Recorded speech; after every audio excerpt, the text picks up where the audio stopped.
Ele é conhecido como o pai da teologia cristã latina. Seus escritos são os primeiros testemunhos de cristãos que chegaram até nós do cristianismo cuja língua principal era o latim. Bem-vindos a este resumo da vida de Tertuliano. O conhecimento da vida de Tertuliano baseia-se quase inteiramente em documentos escritos por homens que viveram mais de um século depois dele e em referências obscuras em suas próprias obras, que foram preservadas até hoje. Com base nisso, um resumo geral de sua vida foi construído, mas a maioria dos detalhes tem sido continuamente contestada por estudiosos modernos. O que se sabe sobre Tertuliano é que ele nasceu em Cartago, aproximadamente no ano 160 d.C. Naquela época, Cartago só era superada por Roma como centro cultural e educacional no Ocidente. Tertuliano recebeu uma educação excepcional em gramática, retórica, literatura, filosofia e direito. Pouco se sabe de sua juventude. Seus pais eram pagãos, e seu pai pode ter sido um centurião de uma legião africana designada governador da província. Depois de completar sua educação em Cartago, Tertuliano foi para Roma, provavelmente no final da adolescência ou depois de completar 20 anos, para estudar mais e talvez começar a trabalhar como advogado. Parte da certeza que temos sobre seu conhecimento jurídico vem de Eusébio de Cesareia, que disse que Tertuliano era um exato conhecedor do direito romano e um homem distinto em outros aspectos e mais ilustre em Roma. Enquanto ele esteve em Roma, Tertuliano se interessou pelo cristianismo, mas foi quando ele retornou a Cartago, no final do século II, que ele se converteu à fé cristã. Possivelmente sua conversão ocorreu em torno de seus 40 ou 50 anos.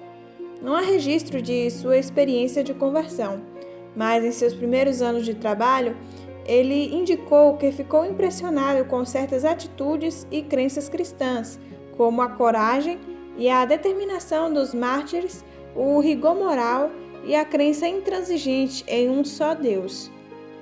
No final do século II, a Igreja de Cartago havia crescido. Estava firmemente estabelecida, bem organizada e rapidamente se tornando uma poderosa força religiosa no norte da África. Em 225, havia cerca de 70 bispos na Numídia e proconsulares, as duas províncias da África romana. Tertuliano emergiu como um dos principais membros da Igreja africana, usando seus talentos como professor para instruir os não batizados e os fiéis, e como defensor literário das crenças e práticas cristãs. De acordo com Jerônimo, Tertuliano foi ordenado ministro da Igreja, provavelmente preenchendo o papel de presbítero. É mais provável que Tertuliano tivesse algum título dentro da Igreja, pois é muito improvável que ele pudesse escrever o tipo de tratados que ele escreveu sem ter algum papel de autoridade. No contexto norte-africano, as igrejas tinham uma estrutura baseada em presbíteros leigos, que governavam a igreja. Tertuliano provavelmente poderia ter sido um ancião leigo em sua igreja, sem se tornar um bispo. Nos próximos 20 a 25 anos, ou seja, mais ou menos dos 40 aos 60 anos, Tertuliano dedicou-se quase inteiramente às atividades literárias. Desenvolvendo um original estilo latino, o impetuoso e tempestuoso Tertuliano tornou-se um propagandista vivo e amargo, antecipando muitas ideias teológicas futuras, como as que seriam formuladas pelo Concílio de Calcedônia. Seus comentários sobre as Escrituras foram muito perspicazes. Suas obras estão repletas de bordões cativantes e memoráveis, aforismos espirituosos, trocadilhos ousados e irônicos, sagacidade e sarcasmo, inúmeros termos de sua própria autoria e um fluxo constante de inventividade contra seus oponentes. No entanto, ele podia ser gentil e sensível, como em um trato sobre sua esposa, e ele podia ser autodepreciativo e reflexivo, como em seu trato sobre a paciência, uma virtude que ele admitia estar visivelmente ausente em sua vida. Como figura histórica, Tertuliano é menos conhecido pelo que fez do que pelo que escreveu. No entanto, o alcance de seus interesses e o vigor com o que os perseguia encorajava outros cristãos a explorar áreas da vida e do pensamento anteriormente não investigadas. Como seus contemporâneos, Tertuliano escreveu obras em defesa da fé e tratados sobre problemas teológicos contra adversários específicos, como contra Marcião, líder de uma seita agnóstica que acreditava que o Deus do Antigo Testamento não era o mesmo Deus do Novo Testamento, ou contra Hermógenes, um pintor cartaginês que afirmava que Deus criou o mundo a partir de matéria pré-existente, ou como contra Valentino, um gnóstico alexandrino e dualista. Ele também escreveu o primeiro livro cristão sobre o batismo, um livro sobre a doutrina cristã do homem e um tratado dirigido contra a heresia. Em suma, seu trabalho é muito prolífico. Evidências sugerem que Tertuliano foi o primeiro teólogo a usar o termo trindade, do latim trinitas, para se referir a Deus.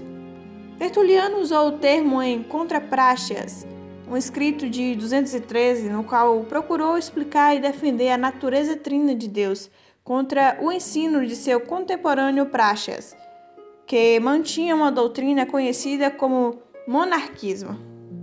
O tema da Trindade continuaria a ser tratado na Igreja, pelo menos até o Concílio de Nicéia, em 325, quando finalmente foi confirmado como uma doutrina essencial da fé cristã. Além de obras apologéticas e polêmicas, ele abordou uma ampla gama de questões morais e práticas sobre os desafios enfrentados pelos cristãos de sua época, como vestuário adequado, uso de cosméticos, serviço militar e condecoração militar.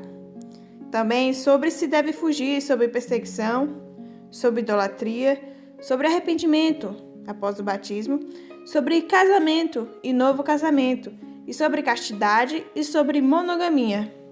Ele também lidou com as artes, teatros e festivais cívicos.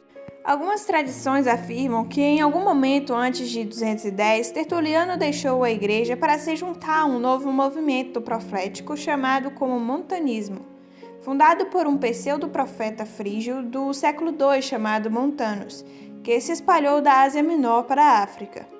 A insatisfação de muitos com a frouxidão dos cristãos de seu tempo era convenientemente para a mensagem montanista do fim iminente do mundo, aliada a um moralismo estrito e exigente. O montanismo julgou qualquer compromisso com os modos do mundo e muitos aderiram entusiasticamente ao novo movimento. Estudiosos hoje contestam a afirmação de que Tertuliano se juntou aos montanistas, já que não há tanta evidência disponível. O consenso hoje é que ele nunca se afastou da igreja e que ele mesmo percebeu o montanismo como um movimento dentro do cristianismo, o que resultou em sua desqualificação pela igreja oficial. Segundo a tradição, Tertuliano viveu até uma idade avançada. Seus últimos escritos são cerca de 220 d.C., mas a data de sua morte é desconhecida. Escritores cristãos, depois de Tertuliano, mencionam-o com pouca frequência. No entanto, seus dons literários e inteligência aguçada foram reconhecidos por muitos.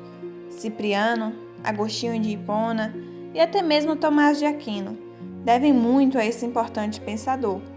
Como já observado, seu trabalho foi fundamental para o desenvolvimento inicial da doutrina da Trindade. Nos séculos XIX e XX, houve um renascimento de sua pessoa e obra. Nos tempos modernos, Tertuliano foi amplamente lido e estudado, e é considerado uma das figuras formadoras no desenvolvimento da vida e do pensamento cristão ocidental. Tertuliano também é considerado um destacado expoente da visão de que o cristianismo deve se opor intransigentemente à cultura circundante. Como resultado disso, sua famosa frase: "O que Atenas tem a ver com Jerusalém?" A mentalidade prática e legal de Tertuliano expressava o que mais tarde seria considerado o gênio único do cristianismo latino.